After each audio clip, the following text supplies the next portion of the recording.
Hey guys, gals. Hey, sorry about being a little bit late here. I thought I had set the time to start at 6:30, so I'm looking at the start off here. It started at 6:15. So man, my bad. Hope you guys doing good. Leon, sorry about the wait, man. Let's see, we'll be a bit late here for me as live in England, but we'll watch in the morning. Good stuff.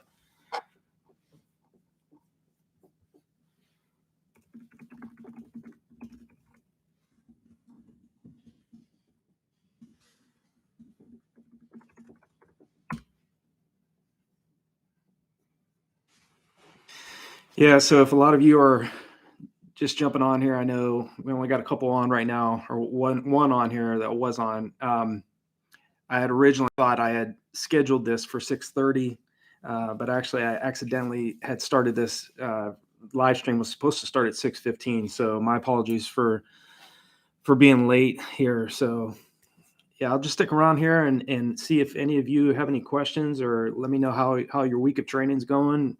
If any of you had raced this weekend. I know we had some great performances today at the Houston Marathon. One of the athletes that I coach personally set almost a 10-minute personal best for the half marathon. Ran 1:37, and his personal best was actually 1 hour and 46 minutes. So, he was about just over 9 minutes improvement. So it was great to see him improve to that extent. And I told him in the email that I sent him, I said, hey, just make sure that you do the best you can to do a negative split, run that second half, the last 6.5 miles faster than the first half, get out. But the first 200 meters, you can practically sprint all out and not build up any lactic acid. So it is important to get out aggressive, but not redline and not, go too anaerobic too soon. So he was running like 720s, 17s, and then the last 6 miles of the race, you could see a splits. It was like 705, 656, and then like the last 3 miles of the race, he ran 656, like 653, and like a 652. It was perfect. So that's really just a great strategy. If you're going to run even or a negative split, you have a much better shot of setting a new personal best. So it was great to see him improve there. Hey, Isaac, how you doing, man? Good to see you here, man. Let's see what you got here. Hey, Nathan, great to be here. Really appreciate all your great content advice. Appreciate you too, man. Appreciate your support, Isaac. I ran an 18:07 5K at Park Run yesterday, trying to chip away. Congratulations, man. That's awesome. 18:07 is no joke, man. Yeah, you're getting there. You will definitely go under 7. If you can run 18:07 for 5 kilometers, you can definitely go under 17 minutes. No, there's no question about it. I have zero doubt you'll go well into the 16s and potentially even the 15s. There's no limit. I mean, there is limits, obviously, physical limits ultimately, but if the individual's hungry enough and disciplined enough, in your case, you are, there really is no telling what you can do. I've seen athletes over the years that have done things that I just could not believe was possible. And the more you're in the sport, you see more examples of that. So yeah, man, that's awesome. 18:07. Congrats, man. How do you think, in terms of how you ran that race, do you think you could have changed anything up? I mean, do you think you went way too fast in like the first mile and you kind of suffered in the last half, or do you think you ran it perfectly the way you really wanted to run it?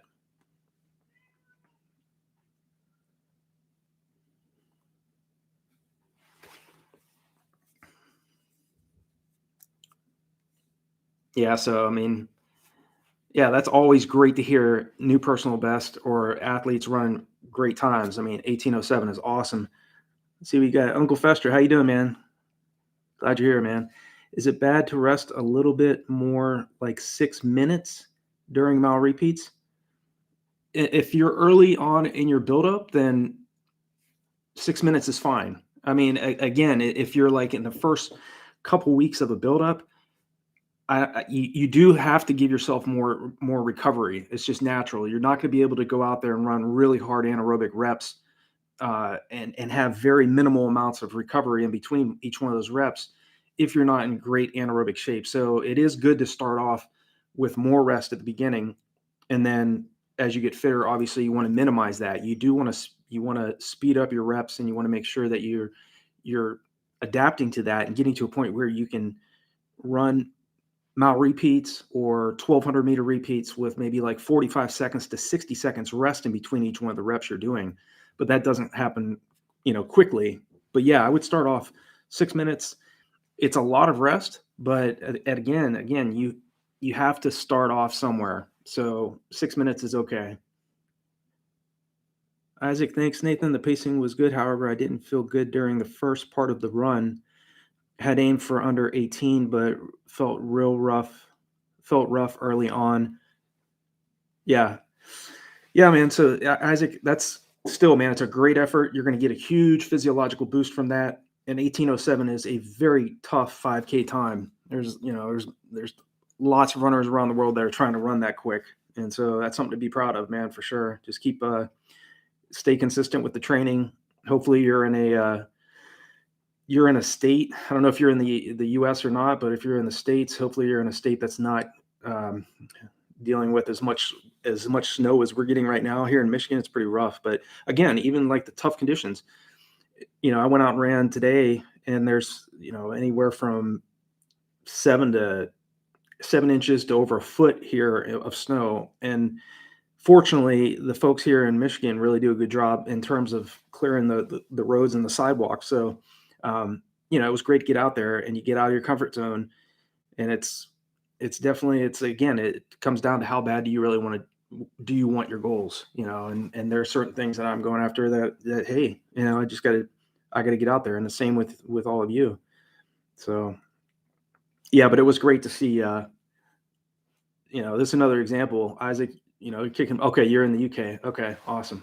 Yeah, Great Britain. Yeah, I actually lived in Belgium for about 2 years, 2005 to 2007. So I spent a lot of time in England, and got to go over to London too. It was great. Rains a lot over there, but yeah, it's a great time. Belgium was great in the fact that there were so many canals and just flat, canals where I could just do tempo runs and long runs. It was great to get out there and to train in that type of environment. But yeah, we had there's another athlete. Her name is Natalie that is a subscriber to the channel. She ran a 3:03. I know she was going after sub 3 hours, but she ran still a superior 3 hour, 3 minute marathon today, and pretty much was on pace for the majority of the race. So she did awesome too. So a lot of athletes out there running fast times. So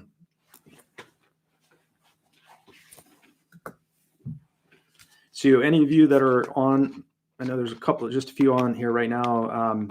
Do you have any specific times that you're going for, or specific races that you're aiming for in 2024?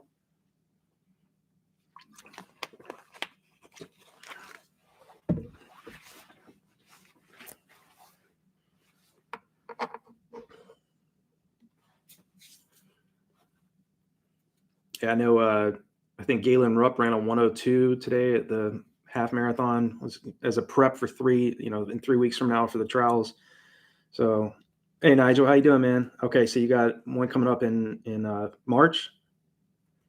So 3:20:30. Nigel, was that a marathon you ran, or is this a race that's coming up on? That's a fast marathon. So yeah, but it was good to see Rupp run a 1:02. I mean, this will be, if he makes the team, it'll be his fifth team he's made it, and he's 37 now. That's impressive. I mean, to go out and run 1:02 at any age, but to do that at 37, that's a good prep leading into the trials. We'll see if trials are going to be extremely tough. I mean, the top 3 obviously make the team, but I think third place will probably be, just based on what we have, maybe 2:08, 2:09. I don't know what the course is going to, if the course they're running, I'll have to look it up if it's going to be completely flat or not. Nigel, I'm looking to do Gold Coast. Oh yeah, Gold Coast is a great one. Last year I did 3:33. Okay, I'm hoping to improve to sub 3:30. Awesome. Yeah, that's great, man. If you dropped to 3:33 last year, yeah, you'll definitely go. You definitely have what it takes, and you have enough time to get under sub 3:30. Definitely plenty of time. C-Dub, what type of pacing plan would you recommend for a sub 130 half, even 652s or to try 645s and give myself more wiggle room? Well, in terms of if I was going after a 130 half, I would a bare minimum I would be training for would be 16 weeks, and I would aim for 5 months. But again, gradual increases in paces in the workouts. You know, to get to a point where you can run 13.1 miles, 652 pace, or what 416 for 21.1 kilometers. It will take, you know, a longer buildup is a better plan because again, you're not crunching all your fitness in a short amount of time.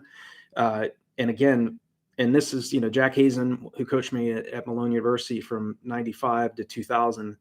You know, he's one of the best coaches in the world. It was the 2012 USA men's Olympic coach, assistant coach.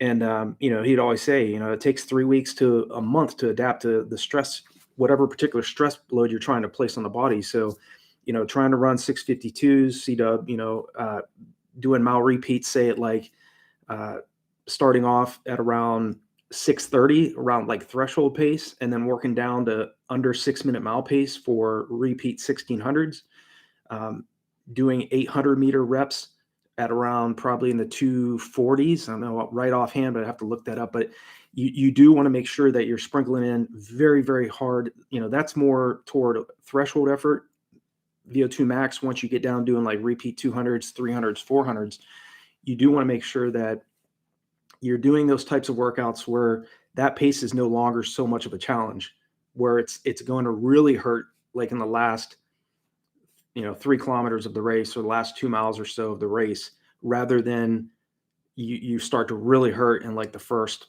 6 or 7 miles of the half marathon. So it's much better to be in extreme pain, which is natural, in the last couple miles of a race or last few kilometers of a race, versus not really doing your homework and training and not really getting to a point where that pace feels easier and you start to really go too anaerobic too early in the race, and then you're just continually slowing down in the second half. So again, that's why I'm saying, even if you're in great shape and you're doing a really strong buildup, do the best you can to run the second half of a half marathon faster than you run the first half. And again, you still can go out and set a new personal best if you get too hyped up and you go way too fast in the first half. Then you still got some wiggle room because you went out a little too aggressive, that if you slow down, you can still set a new personal best, but it is better to do that. So make sure that when you're training for that sub 130 half, that you're really spending, not immediately, but once you get in a few weeks of your buildup, that you're spending some time running well under 6-minute mile pace. And even if it's running at 530 pace for a few seconds, you know, 530 pace, mile pace for, maybe doing your 200-meter reps. You can handle 530 mile pace at doing 200-meter reps, or maybe even 300-meter reps. Spend some time down there. Then what's 652 mile pace going to feel like after you've done, you know, you've done your long runs, you've done a longer buildup, you've done a proper taper. All that will help you get faster and get under that 130 half. So I hope that answers your question, C-Dub. Nigel, 133 half. Awesome, man. Congrats. You guys are running some solid times for sure. AG, Uncle Fat AG, Michael here from University of Toronto. I'm aiming to run 100 kilometers a week for a sub 120, 21K. A lot of people preach the 80-20 rule, but can I run 40 to 50% of mileage at threshold for better result? Okay, now this is a great question, AG. That type of 40 to 50% of your mileage at threshold, VO2 max.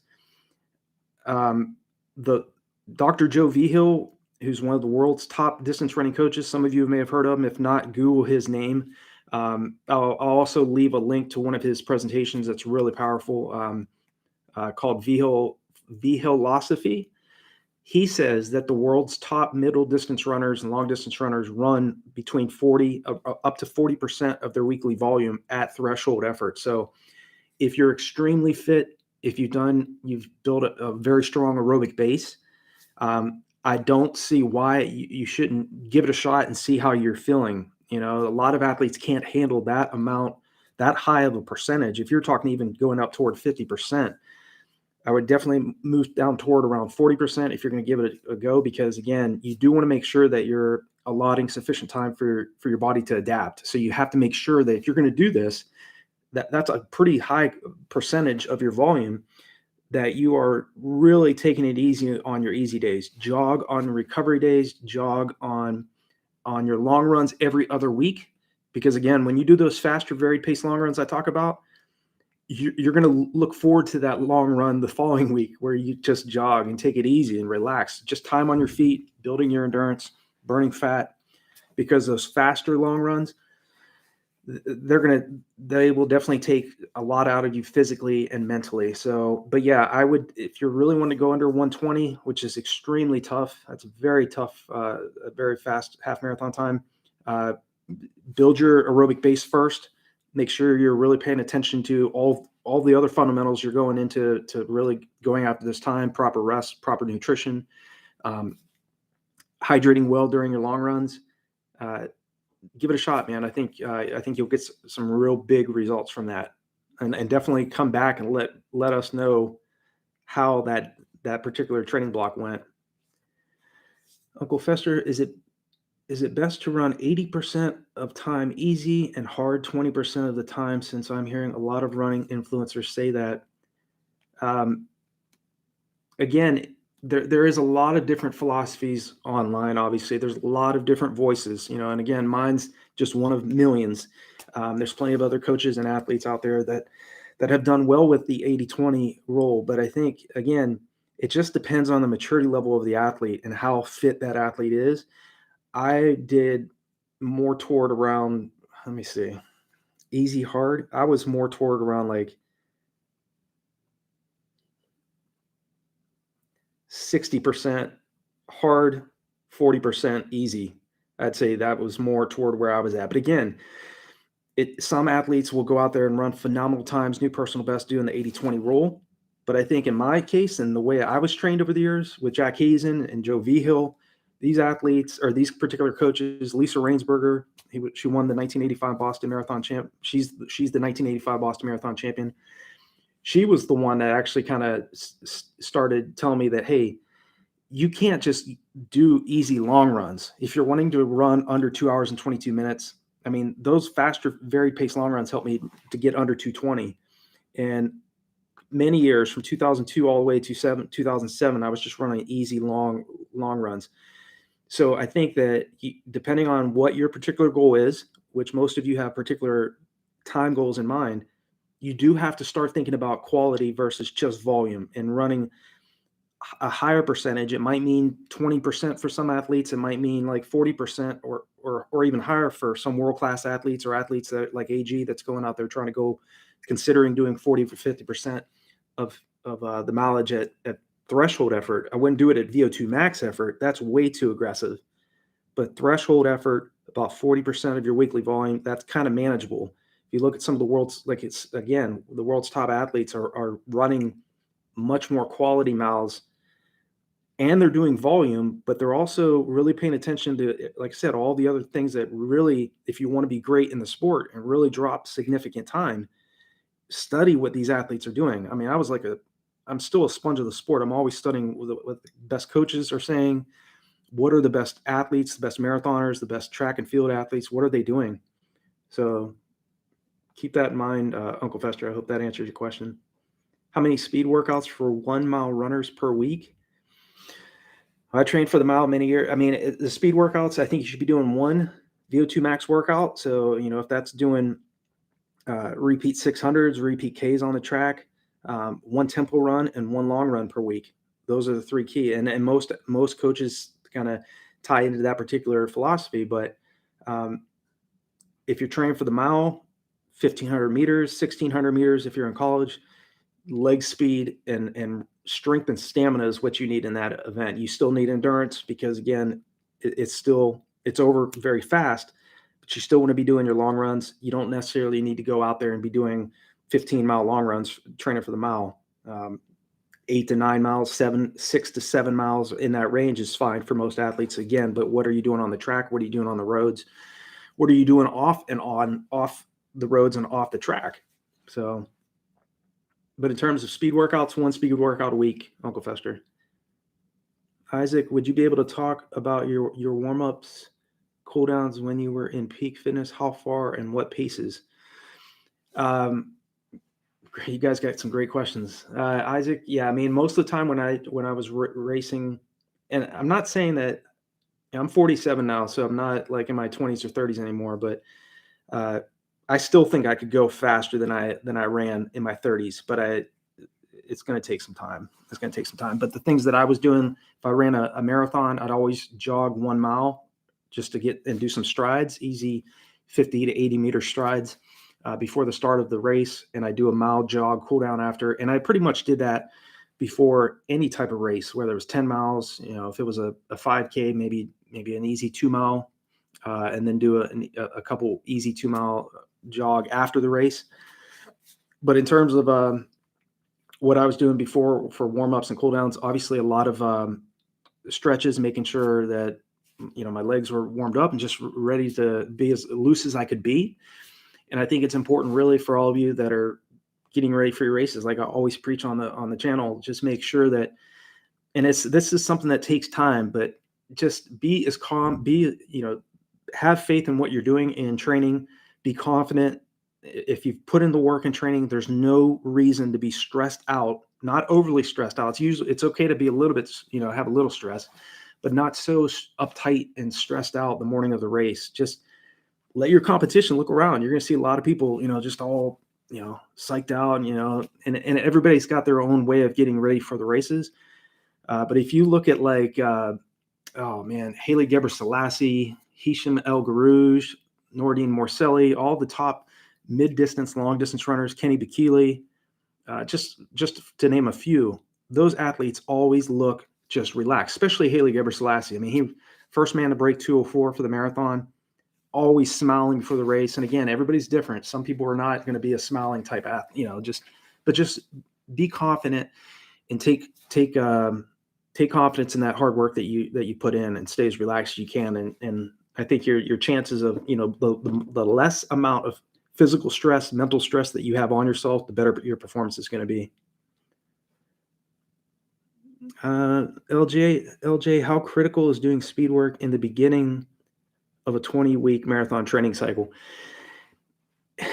It's not as critical. Obviously, it's still important, but again, you want to make sure that you're not in a rush. You have plenty of time. 5 months is a very solid time frame to get ready for the marathon, especially for the marathon. And even when I prepare for my races over the years for the marathon, speed workouts might be starting off like the first week or two might be 5 to 10 1 minute hard, 1 minute easy fartleks. Okay. Or maybe just doing just a few 400s on the track just to get your legs accustomed to running at faster paces. But it should not be as critical in the early stages. Just the main focus on when you're doing a 20-week buildup, what's most important at first is just building that, staying consistent. That's key. Building your aerobic mileage first, hopefully spent at least a couple weeks doing easy, relaxed mileage before you jumped into a 20-week buildup. But I don't think, as far as speed work at the very beginning, the first couple weeks, you want to gradually, your body's going to adapt. You're going to get faster. And the further you're along in your buildup, the more critical it definitely gets. I would say definitely it's more important. Not to say it's not important in the first week, but like 3-4 weeks in, then you have to really start getting down to, okay, what is the specific intensity I'm aiming for, and where do I want to be now, and where am I aiming to be leading into that 10-day taper? So I hope that answers your question, LJ. AG, I'm hoping to run more percentage of my 100 kilometer at threshold, okay, to compensate for the fact that I'm not running 160 kilometers due to my limited time. Okay. Yeah, that's understandable. And it's hard to work a full-time job, or if you're in school, or if you have kids and you have a family, other responsibilities, to juggle that type of volume.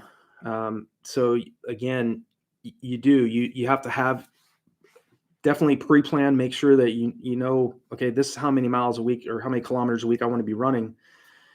But this is, I got to take care of this. I got to take care of this, whatever it is.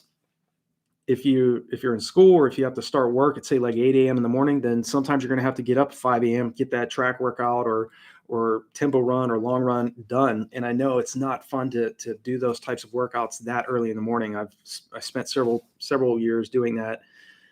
Just working full time in the military. Some of you may or may not know, but I was in the Army for 20 years, a little over 20 years on active duty. And, the U.S. Army don't care if they didn't care if I had a race coming up, so it really comes down to what is it that you want to do and how badly do you want to do it? And then make your plan and make your strategy and make sure you stick with that strategy. And, because it's either we can be average, good, or great. And greatness there's far more that's going to be required out of us as athletes, or anything we're wanting to do if we want to be great. So yeah, I wouldn't wish what I put myself through on my worst enemy. I don't have enemies, but you're on the right path, AG. You're doing the right thing. Just make sure that if you're going to up your that high of a percentage running at your threshold effort or faster, that you're really paying attention to your nutrition, your hydration, and really paying attention to what you're doing on and off the track and off the roads. So, but definitely know you can do it. Uncle Fester, what's a good 5-mile tempo run pace for a runner training for a 5-minute mile? So 5-minute mile pace, if you're doing tempo,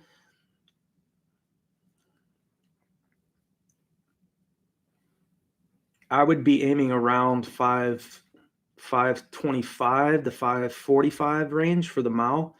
But again, if you can do that for 3 to 4 miles, if I'm training for the mile event, doing a 3 to 4 mile tempo run is optimal. If you're training for 10 miles, half marathon or marathon, I would branch that out. And again, that takes time to do that, to get it out to my longest tempo runs were usually around 8 to 10 miles in length. So, but low to mid 530s, 520, high 520s, the 540s range is very good running for a tempo. And again, it depends on your fitness level too. If you're just starting off and you're a few weeks into a buildup, running at 6:15, 6:20 mile pace is key. You got to start. You can't just jump into that particular pace. So don't misunderstand me. I'm not saying that you jump right into doing 525 to 545 range. Start off much more conservative, and then gradually, as you get fitter and fitter, start lowering down that particular intensity, and your body will adapt to that in due time. My pleasure, AG. Hey, Nathan, how you doing, man? Good to see you're here, man. Good evening, Coach. So all of you who are on the stream, Nathan is another athlete that I coach personally, and he's doing really well. Wondering if you'd be able to do a video on the double threshold system sometime this coming week. Yeah, absolutely. May make note of that. Yeah, I have the videos made actually for this week already, but I'll aim to do that for the following week and touch on some of those specifics. So I've done double threshold workouts several times, and they're not fun. You definitely want to make sure that you do not attempt doing double threshold workout. If you're doing like a track workout, repeat 600s on the track, and then later on in the evening you go out and you do a tempo run or doing like a fartlek run in the evening. Those double threshold particular efforts definitely will challenge you. But yeah, I'll touch on that, Nathan. Thanks for the comment. Kiwi, I ran 3:33 last July with 4 months of running. Do you think a sub 3 hour is possible next July? Of course I do. If you can run that fast and you have until July, yeah, there's no reason why that's not possible. Yeah. I can run a sub 19 5K, 39-minute 10K, and 128 half. I'm running 40, 50 miles per week, but will increase. Yeah, congratulations on those times, man. Kiwi. Those are outstanding. Yeah, you're well capable of running well below 3 hours for the marathon, just based on those particular efforts. And the fact that you've already run 3:33 you have several months now to prepare for that. Definitely. Uncle Fester, how much strides do I do? How much rest in between and how many meters? Yeah, in terms of strides, I've made a few videos about that. So definitely go back to if there's a particular topic that you have in mind, if you go to the YouTube channel, there's a little, what is it? Like an hourglass, or not like an hour, like a, what do they call it? Dang it. Somebody trying to think of the thing, but you can go, there's a search box obviously on the YouTube channel, and type in strides. But in terms of how many strides and how much rest in between and how many meters, usually strides are anywhere from about, it depends on how far you want to go, but most of the time it's around 50 meters to 100 meters. I always tell athletes, and what I always do is just, you want to gradually increase the intensity of the stride.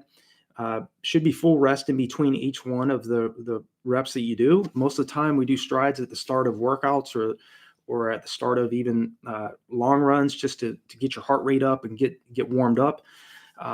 But most of the time strides are about 50 to 100 meters. And then in terms of rest, again, most of the time strides are warm-up drills that you can do prior to track workouts, or prior to road races, or road workouts, or long runs. And so don't focus so much on like, well, I got to do this stride at this particular pace, and I need to do it. I need to only give myself a certain amount of recovery. Just do your next stride whenever you feel comfortable doing the next one. And then in terms of the stride, gradual increase in speed until about the last 20 meters of the stride should be all out. Just kind of really rev up, just gradual increase in intensity until you're running all out at the end. But again, start when you're ready to start. Okay. It's not like if you're on the track or you're doing road reps, then you're more focused on, okay, I'm doing 5 1K reps on the roads in 4 minutes flat, with a 90-second rest in between each one. So there's a specific time frame. So strides aren't as much of a big deal, but they're important over the long term. Chocolate Thunder, how you doing? Training to run a 5 mile in 40 minutes. The furthest I've run is 3.5 miles in 30 minutes. Would like to achieve this within a 2-month period. Yeah, I mean, you're on the right path. You have 8 weeks of training. If you really drill down on working on your speed, improving the amount of the duration of your long runs, and obviously doing a speed workout, a tempo run each week, doing a long run, easy one weekend, follow the next weekend with a sum of your mileage, some of the kilometers, some of the miles within that long run should be at threshold effort. Some should be, if even for a few minutes or a few seconds, should be at VO2 max effort. Several miles or kilometers throughout the run should obviously be very easy as well. So again, the very pace is you're speeding up, slowing down. It's much like a fartlek workout, but in a different pattern. So you're running a little bit at very fast, very aggressive effort, VO2 max, running easy for a certain amount of time, certain kilometer, few kilometers or mileage or miles, and then running at moderate effort. So always follow the next weekend by really relaxed and easy, relaxed long runs so that you can recover. So, but no, if you're currently at 3.5 miles and you're doing it 30 minutes and you're trying to run under 40 minutes for 5 miles, yeah, it can still, you're on the right path. Continue to build, stay consistent with your mileage, work on your speed. You have enough time to do it, and see yourself doing this. I'm telling you, I always talk about the mental side of training. The top athletes do this, but most athletes are really only focused on physical training. We always focus on, what track workouts do I need to do? What are you doing mentally preparing? You have to see yourself getting across that finish line, 39:59 on the clock, and just see yourself each day. It doesn't take, a few minutes each day, passing people in the race, running in control, running confident, getting across, hitting the splits you want to hit. So in this case, 8-minute miles for those 5 miles. Seeing yourself do that before it actually becomes a reality, it has to start here. So spend some time mentally training as well, mentally rehearsing each day, as you prepare physically. Nathan, much appreciated, coach. Possibly looking to implement some double threshold training next training block and see if it works out or not, but we can discuss at a later date. Yeah, absolutely, Nathan. Yeah. In terms of your track goals coming up in March and in April, looking toward later 2024, double threshold training will definitely help you, especially as you look forward, as you're working on your mid-distance events as we go further. And as you age, this is only going to help you in these longer races, but double threshold training for track and field athletes absolutely is key too. So let's see, Xiong, dynamic warm-ups or static stretches before racing. Yeah, I would again, I did that too. There's some athletes out there that don't even really stretch at all, and they just jump in the race and go, and that's what works best for them. But I do think that those types of stretches, as long as you're not trying to do too much too quickly, dynamic warm-ups and static stretches before racing is definitely perfect. AG, how can we prevent cramping during the marathon? What can we do if we cramp during the marathon? In terms of cramping in the marathon, it's tough. A lot of times if you get stomach cramps, you can belly breathe. A lot of times I had that too. I'd get stomach cramps and you kind of just stuck in your stomach and then let your stomach back out. You do that a few times. Deep breathing. It's tough because once that happens, obviously there's a lot of reasons for that, but a lot of times it's dehydration. You're very low on potassium. Sometimes you're very low on salt. And so it's, in terms of cramping, you do want to make sure that you practice, as I say, practice relaxation, trying to stay as relaxed as you can. Belly breathing helps somewhat, because most times if you get that cramp in your stomach, it's tough, man, and you have to, that kind of sometimes helps out. I've got cramps too in my calves. In 2000, when I ran my PR for the marathon at 2007 California International Marathon, I got real bad cramps at mile 22. I think it was 22 or 23, and I thought it was going to force me to stop. I mean, I was on record pace, and I did have to stop for a few seconds to try to stretch those out. But again, do the very best you can. Strength training once per week, just really. And again, sometimes you can do it all right and still have cramps in a race. The best recommendation I can tell you, if that happens to you, just stay as calm as you can be. Try to take some deep breaths. Try, if you're still running and you get a cramp in your shoulder, or you get a cramp in your stomach, drop your arms and do as best you can to stay as relaxed as you can. But it's tough when you get them. So it's not a easy answer, but that's kind of where I would be aiming at. And again, just practice the best you can to strengthen those core running muscles in the gym. Don't be in the gym more than once a week. You don't need to be in there more once in a week, but just focus on strengthening your core, strengthening those muscles, your calves, the running muscles, so that again, you can be as strong as you possibly can be. And obviously making sure that you get the proper food in you 3 hours before the start of your race rather than 2. Again, get that out of your system, have plenty of time not to hopefully not to cramp up or have to jump into a porta-john in the middle of your race. So hope that helps. Uncle Fester, what should you do post-run to maximize recovery? Any tips? Yeah, post-run, definitely, if you can, get a massage immediately after the race. Ice baths are they suck. They're not comfortable, but getting an ice bath, mesotherapy, ultrasound, if you can get that, especially if you I can't think of the name of it offhand. My nephew just got these, where they're basically, and you all may know of them, but you can wear them around your legs. It tightens it kind of massages your legs, and then it loosens it. I'll find the particular item I'm talking about, but it's a recovery item that a lot of runners, I wish I would have invested in it years ago, but I will definitely invest in it myself. And I'll leave a link to that particular device below this live stream after the end of this, so that you guys can check that out, because that's another recovery method for sure you want to invest in. I'm like I said, I'm planning on buying one of these myself. Making sure you're getting in some protein, either a protein shake or definitely getting some pasta in you, getting some good food in you after no more than 30 minutes after your race. Definitely a massage helps, ice bath. That's some of the things I would definitely keep in mind. Evan, I run 70 miles a week and I'm training to break 3 hours. This is my 6th marathon. Most of my easy runs are around 750 pace. Am I running too fast on easy days? No, I think, let me see here. You're running 70 miles a week, 750 pace. No, I don't think that's too quick. 750 pace to 750 to low 8s is fine.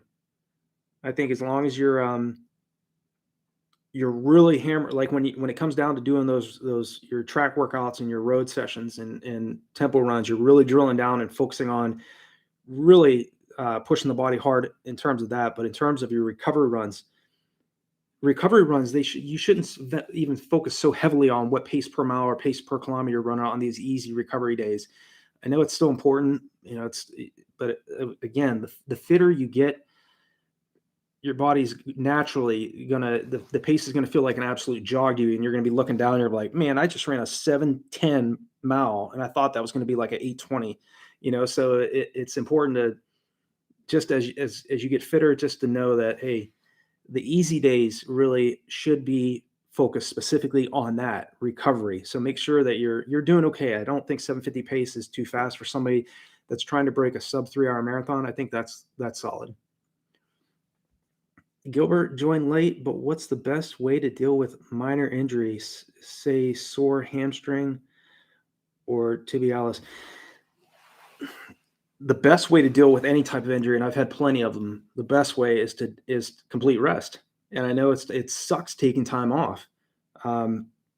If you're not injured to the point where you can still go out and run, I would do the best I could to not even go outdoors. I would get in the deep end of a pool and do pool running. I did that for years, or some form of cross training, where again you're taking that impact off of your ligaments and muscles. But the best thing you can do, obviously, is continue to stay vigilant on your icing. Mesotherapy, if it's severe, I wouldn't even mess with that. But icing for sure. If you're still going out and training and you can still go out and run on this particular area of your body, try warming when you first start. Get a heating pad and warm when you first go out and run, and then ice when you come back. So a mixture of warmth and cold helps sometimes as well. But yeah, that's what I would recommend. My pleasure, even. Joshua, my calves seem to get tight or tire first before my legs or before my breathing. Does that mean I need to work more on calf strength? Yeah, I mean, there's a lot of we all have muscle imbalances to deal with. I mean, I do too. And I had for years. I mean, even now, I still always deal with tight calves. But as I mentioned on the last live stream, I think that if you ever deal with any type of and always consult with a healthcare professional, a physician assistant, a nurse. I do know exercise physiology and I've studied kinesiology most of my life, but first consult with them. But my suggestion and some of the things that helped me out was dry needling. You can go to a physical therapist and have that done. If your calves are really tight and you feel like that it's becoming a chronic issue and you're feeling it like several times a week, dry needling, it's sort of like acupuncture. They'll go in and stick a needle in. It's real thin. It's just like acupuncture. They'll stick the needle in the area of your calf that's real tight and like move the needle around the pain point, the tight point of your calf, and it immediately loosens. You will feel it in an instant. It will practically, I mean, it does not feel good, but it's only for a split second.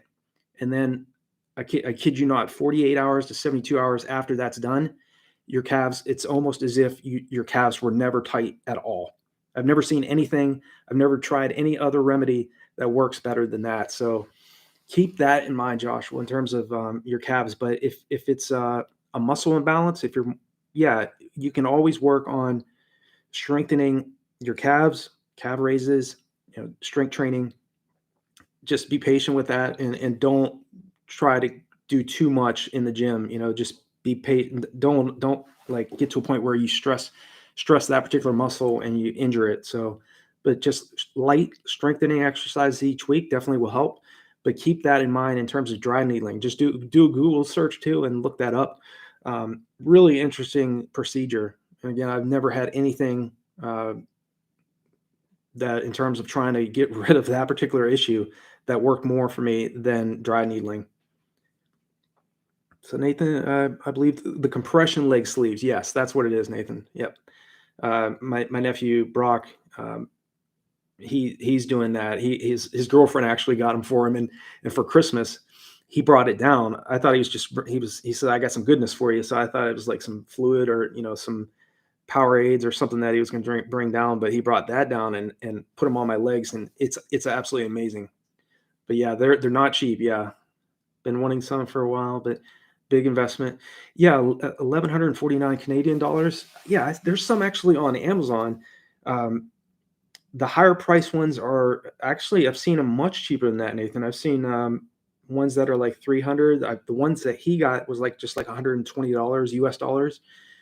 But those compression leg sleeves, yes, I will definitely be getting some of those. I highly recommend to all of you on the stream, if you're training for these races and you want to help recover after those workouts, definitely consider getting a compression leg sleeve. And I'll find a couple that I'm looking at right now and leave below if you're interested in taking a look at that. So I'll leave those below the live stream link here after I'm done. Tips on marathon racing in really bad. I don't know if I can read that completely, but I'm thinking you're saying tips on marathon racing in really cold. Oh, in really cold weather. Yeah. Well, I'm kind of in that predicament right now. But again, it's also an opportunity. Again, we can look at things in two different ways. And yeah, I wish it was 55 degrees, 60 degrees, and no snow on the ground right now. I know, Nathan, you're probably dealing with a lot of snow up there in Canada too, but there is no shame in doing treadmill workouts. I know you're going to feel like you're doing less on a treadmill, but sometimes, not always, but sometimes you're going to have to get on the treadmill and do your workouts on a treadmill, especially if there's, like in this case right now, outside right now, there's over a foot of snow here in Michigan. And so I went out and ran in it today. It was fun, but again, I'm just running aerobic miles right now. But if you're trying to do a tempo run, or you're trying to do repeat miles on the track, and you got to, if there's several inches of snow or a foot of snow on the track, what are you going to do? So you have to make do with what you have. But that's Siong, that's where I would aim for. Sometimes or do some kind of cross training.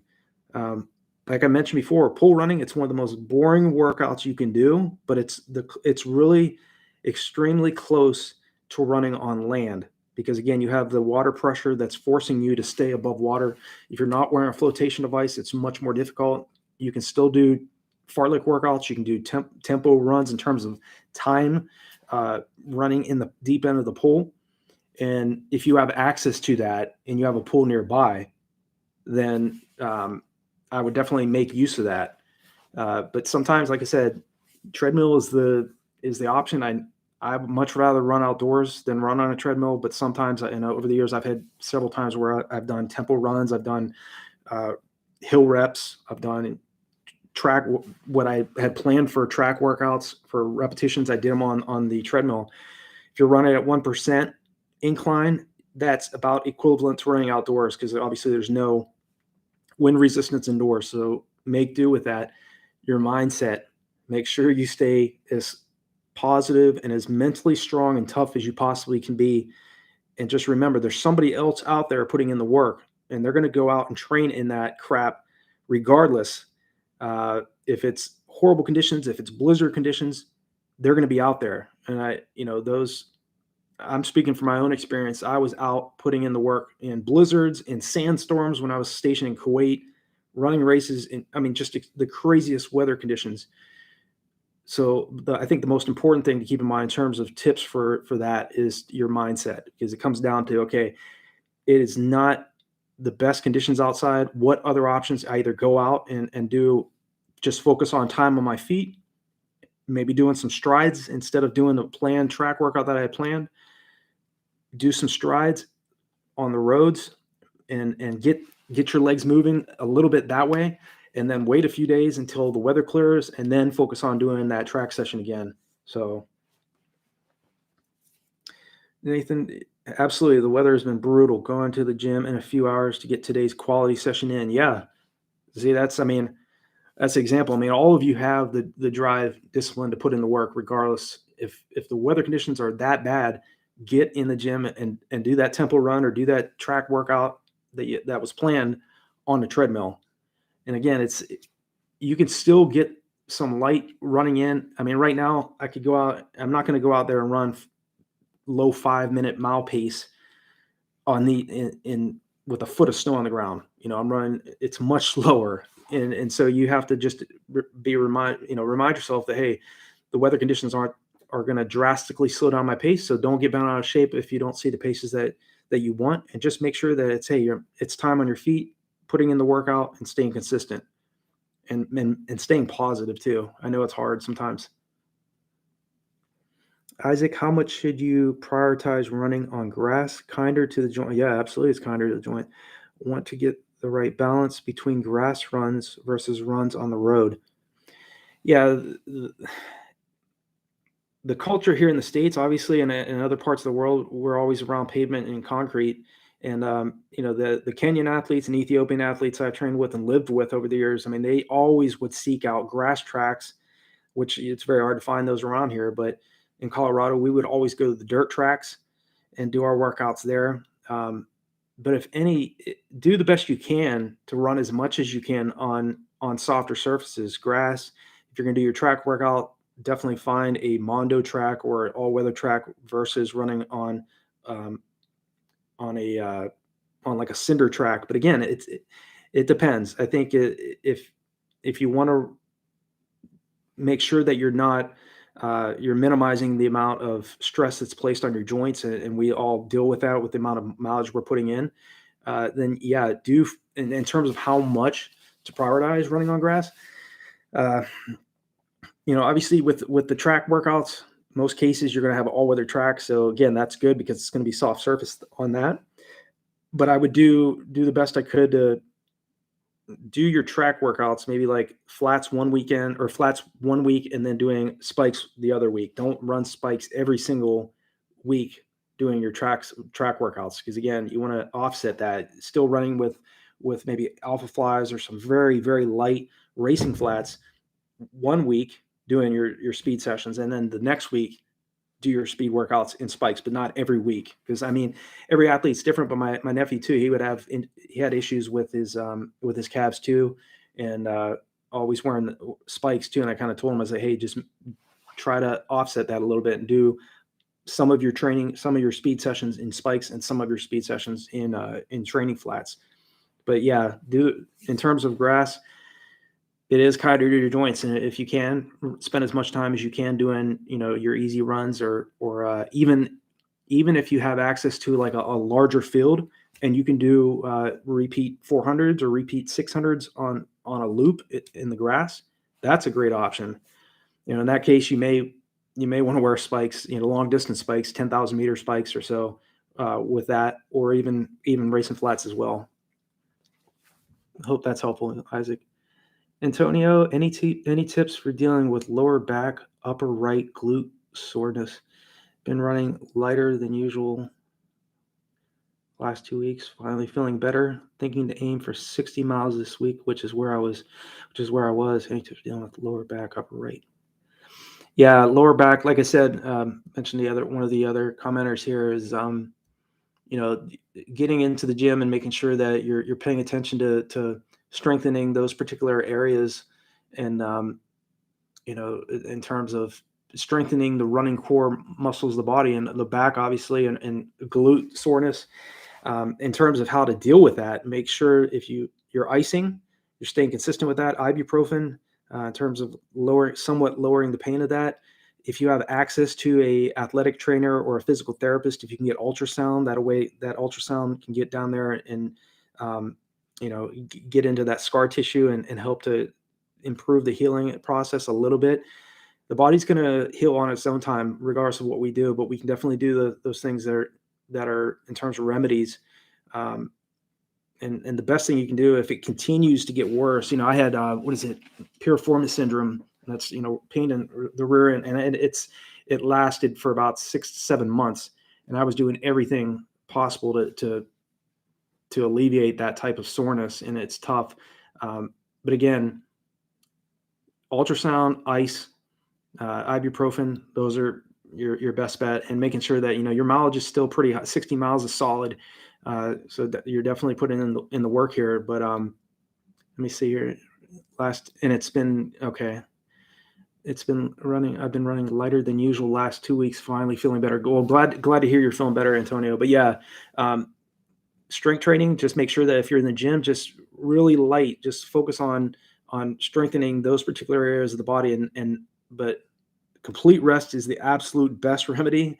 If it gets to a point where you're still out there running and it continues to get worse, it's much better to take a week off. You're going to lose a minimal amount of fitness if you took 7 days completely off, versus you continue to try to train through this and be forced to be out for several months because it gets so bad.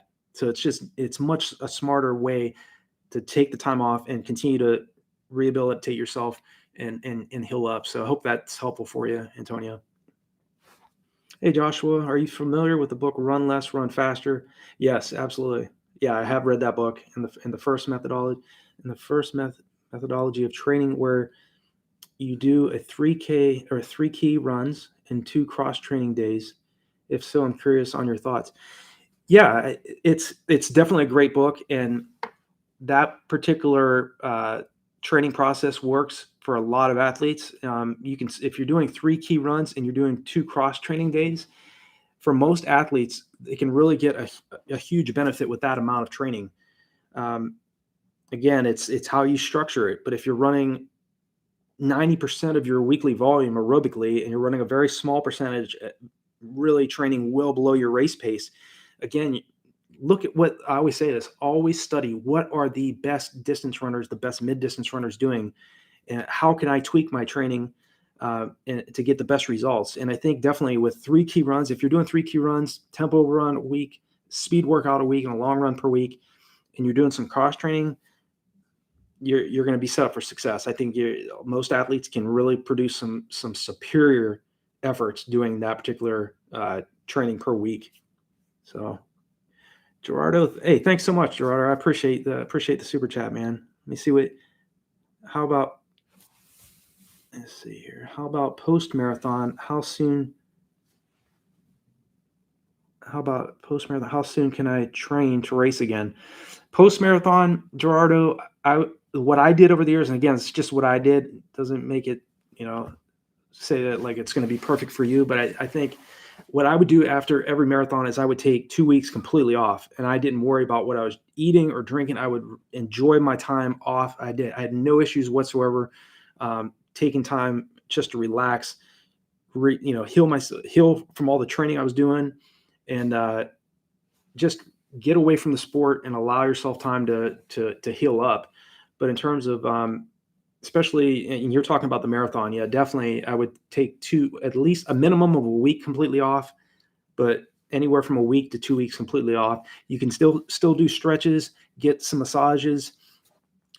Definitely hydrate very well the 2 weeks after the week, especially the week after a marathon. Your nutrition plays a huge key point in terms of overall success. So make sure that you're paying attention to that as well. And if any of you are, like I mentioned before in the last stream, or if some of you have watched some of the videos, if you're feeling chronic fatigue and you feel like it continues to get worse and you're just not hitting the paces that you're wanting, consider getting a blood test. Okay. Lisa Rainsberger, who coached me in 2007 to 2009, I was not hitting my workouts. I had a few poor races as well. and couldn't figure it out. I was like, what is going on? I have all this motivation and I'm just not getting quite hitting the splits that I'm aiming for. And she mentioned you should get your ferritin checked. Ferritin levels, if you're running low on iron or ferritin, you are not going to run, you're going to run poorly. It doesn't matter how much motivation you have. It plays a huge role in cellular health and oxygen transport throughout the body. If you're running low on iron or ferritin specifically, it's a component of iron. If you're running low on that, the way to find out is to get a blood test, and just mention to the nurse or physician assistant, whoever's taking the blood, find out where your ferritin levels at and your hematocrit levels are at. And it's much more technical, but in terms of if that's a chronic issue and you're feeling fatigue and it's lasting for several weeks, or you just may need some time away, that's another option, but keep that in mind as well. Google search ferritin and its role on athletic performance if you're running low on it. Normal levels, I think, is 30 nanograms per milliliter to 300. And mine, when I was tested, was at 20. And when I got it up to, I think the highest I got it up to was like 85, I started setting personal best. So I had no idea. I've never even considered that. Even never looked into the role of iron and ferritin plays in the body, but it definitely will mess you up if you're running very low on this. So we got this question here. Whoever donated, thank you for this. I really appreciate it. For half full marathon, I heard that it's good to have a gel about every 30 minutes. Yes, I agree with that. But what sports drink? How often? How much should you drink sports drinks during those races? Coach, you're always the best. I appreciate that. I think that having a gel about every 30 minutes is key, because again, that's an immediate 100 to 150 calories that's going right to your bloodstream, right into your body, and you need those calories in the race. So that's very good advice. Usually in the marathon, I would take in about anywhere from 4 to 5, and that helped me.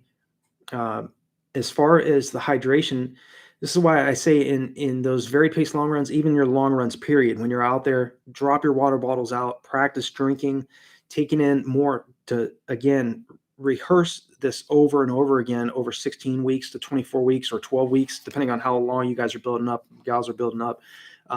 Minimum train up would be 8 weeks, but preferably 24 weeks if you're training for especially a half marathon or a full.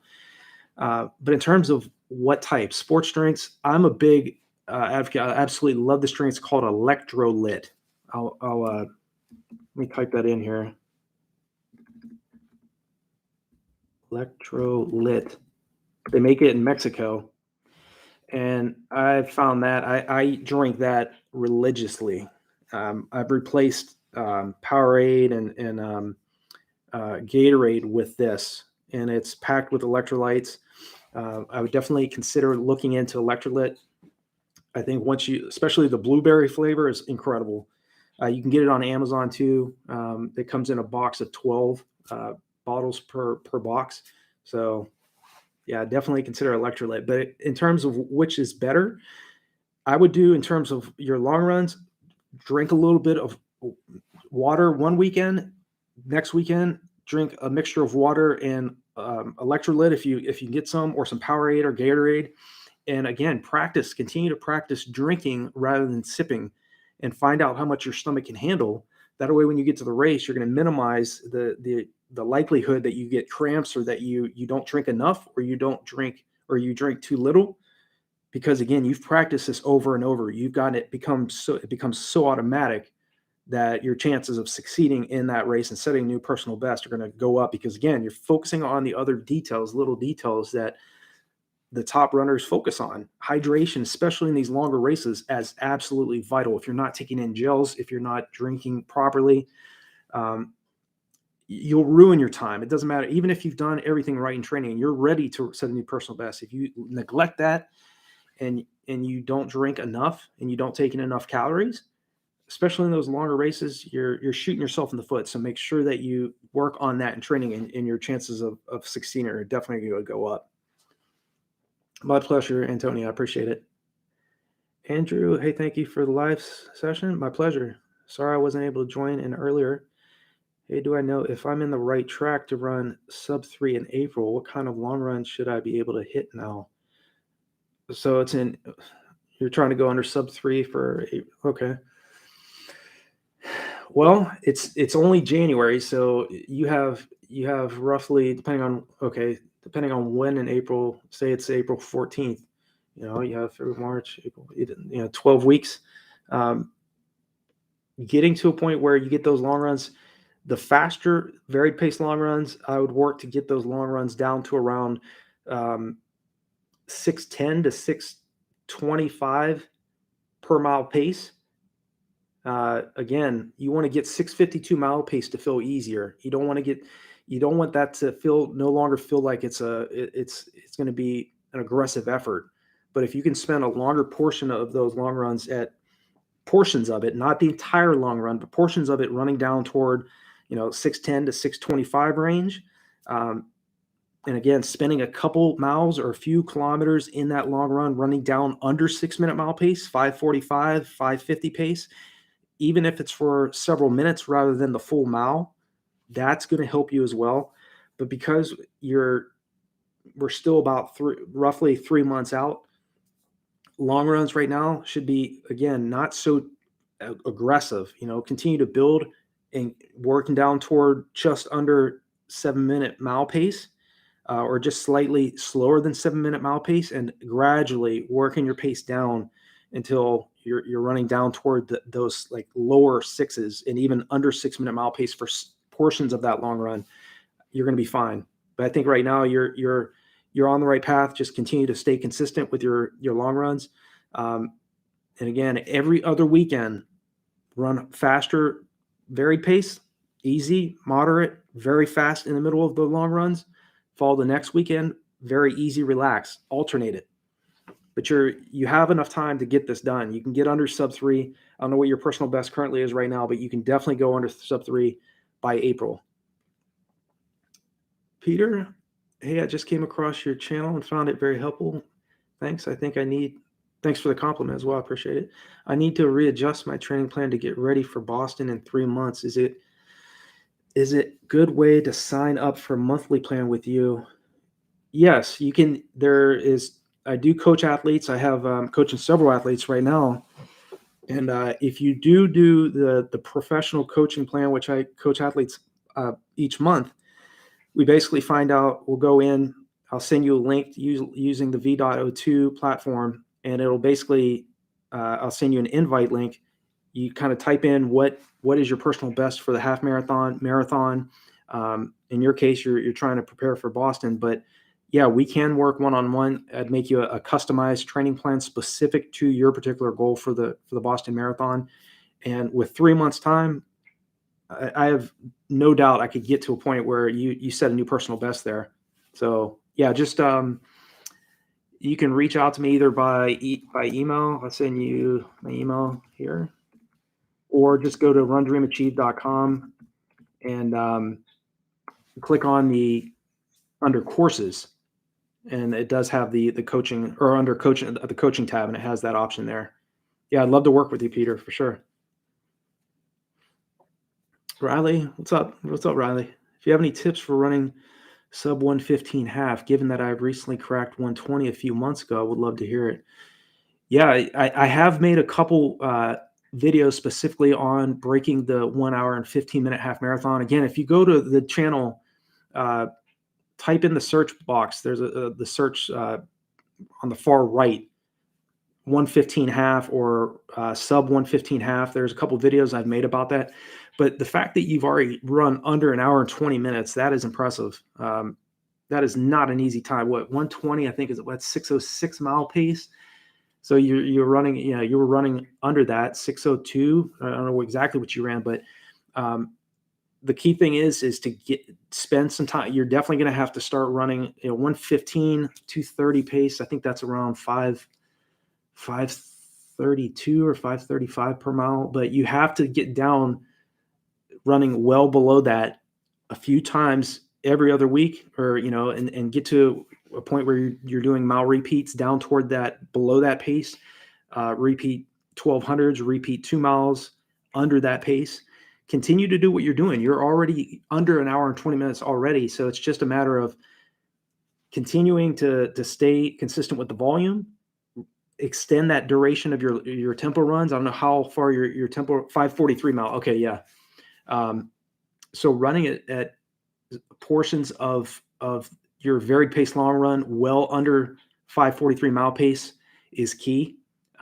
Doing repeat miles till once you get to a point where you can get them down toward doing repeat 1600s, 9 meters short of a mile. Once you can get that down closer, down toward 5 flat or slightly below, that is going to be key. Just continue with what you're currently doing. I think, I'm starting to do like 5:50 pace on my long runs. Under 5:40 feels, it's definitely going to feel tough for sure. But going to try to stay consistent. Yeah, you're on the right. Definitely keep in touch with me on that, because the fact that you've already run 119 and change, it's you running under 115. It's definitely possible. And focus on a nice solid long build up. 16, 20 weeks. Find a flat course, highly competitive course, and you're going to be fine. Thank you for the encouragement. Yeah, my pleasure. Yeah, I appreciate your support too, Riley. Everybody that's here on the channel and takes you guys taking the time to jump on here. I definitely appreciate you guys and gals as well. Buddha Blow, last cross country season, September, I ran an 18:49 5K. Congrats. Do you think it's possible to run a mid-low 16 5K this upcoming season in September? I'll say it this way. I never place limits on other athletes because I never placed them on myself. So I never say never. I think I've seen a lot of athletes do absolutely incredible things in the sport. And the fact that you've already run a highly competitive 5K time, 18:49, low 5Ks, that a low 16 5K, it is not going to be easy, but it's not impossible to drop that much time. Like I said, any specific time you're going for, you have to get to a point where you are spending some time each week running well below that particular goal race pace. So yes, it is definitely not impossible. It is going to be extremely difficult to get down low 16s, to go from an 18:49 down to say like a 16:15 or 16:20, to drop that amount of time. But if you're staying consistent with your volume, you're really working on your speed, you're seeing yourself doing this. You're seeing yourself breaking that sub 17-minute barrier and running the low 16s. You're doing that on a daily basis. You're training your mind, you're training your brain and your mind like you're training your body. You're going to get to that point where that is going to become reality. You are going to be able to do it. You're obviously, I don't know if you're in high school or you're probably pretty young. I don't know exactly how old you are, but any athlete, regardless of what age, it's much more. It is easier the younger you are, but the older you get, once you're in your 40s like me, it is a little bit more difficult. But it is, if you have the potential to do it. You've already shown you have the leg turnover. It's just a matter of really working on sub or low 16-minute 5K pace and getting accustomed to what that pace feels like. And then doing a 10-day taper going into that goal 5K race that you're going for. And really, again, sprinkling in each week, spending a little bit of time running at your threshold effort, running at VO2 max effort, and then make sure that you're jogging on those easy days, recovering from those hard workouts. Super Trebo, RunDreamAchieve last week ran 7:55. Ran 7:55, 8:03 paces for 13.1 miles. Oh, 7:55, 8:03 paces for 13.1 miles. But to do that for 26, no way. Do you think I need to wait till 2025 in terms of the marathon? Yeah, and just go for 150 half this March. I would do the half. I would focus on the half for March. The fact that you can do that for a half, you can do it for 26.2 miles, but you do have to start thinking long term for that. That's the mistake we all make, and I made it too early on too. Is that we try to do too much too soon, and when we're not really ready physically and mentally. It's not that we're not capable of doing it, but we just need a solid longer block of training And yeah, I think that's a solid plan. I would, if it was me, I would go for the 140 half in March, focus on running that pace for the marathon, that 7:55, 8:03 pace for the marathon in 2025. Yeah. Yeah, my pleasure, Buddha Blow. Appreciate it. Hey guys and gals, I think I'm gonna have to log off here for this time, but I will definitely be back next week. I do have some really interesting videos this week that's already scheduled for next week coming up. Hope you guys will enjoy that. But yeah, I plan on doing these live streams just to reach out to all of you, and just if you want to talk training or you want to talk racing or just any topic, just to bounce some ideas off me. Again, there are beginners that have more knowledge than I have. Okay, and then there's elite athletes out there that are far faster than I ever ran. I always believe in the importance of staying humble and just knowing that everybody can teach us something, and you all can teach me something as well. So I definitely appreciate the support. But yeah, I plan on doing these every weekend, every Sunday at around 6:30 p.m. Unless that particular time frame doesn't work the best for most people. I can't accommodate everybody because some of us are here in the States. There's others in Europe and other parts, Africa and other parts of the world. But I do the very best I can to jump on here each week to help out. All right, I'll jump one last question here. Colin, my pleasure, Riley. I appreciate it. Hey, I've got an indoor 2-mile coming up on February 2nd or 3rd. Got any tips to help me break 9:30? My base is the best it's ever been. Respect to you for going after a sub 9:32 mile. That's especially indoors. In terms of tips, you're obviously in phenomenal anaerobic shape to go after that particular time. Negative split the race. I think, what is it? 4:45. Yeah, 4:45. I wouldn't go out any faster in the first mile of that race in no faster than 4:50 that first mile, and then run a negative split. Try to run, a low 4:39 or 4:38 to 4:42 for the second mile, but do a negative split. Don't go out too aggressive in that first mile and be forced to not break that 9:30 barrier. That is not going to be an easy goal. I mean, that is a highly competitive time, as we all know. So that's what I would do. Negative split the race. Stay cool, calm, and collected prior to the start of the race. Stay as relaxed as you can, despite how intense that race is. Visualize yourself doing it. Make sure you do it in your mind over and over again before you go into the race itself. You're going to break 9:30. So I hope that's helpful, Colin. Wish you the best. Definitely reach back out to me. Let me know how it went, man. I'm looking forward to hearing about that. My PR for the 2 miles is 9:27. So breaking 9:30 is that's especially indoors. I did it outdoors. That's tough.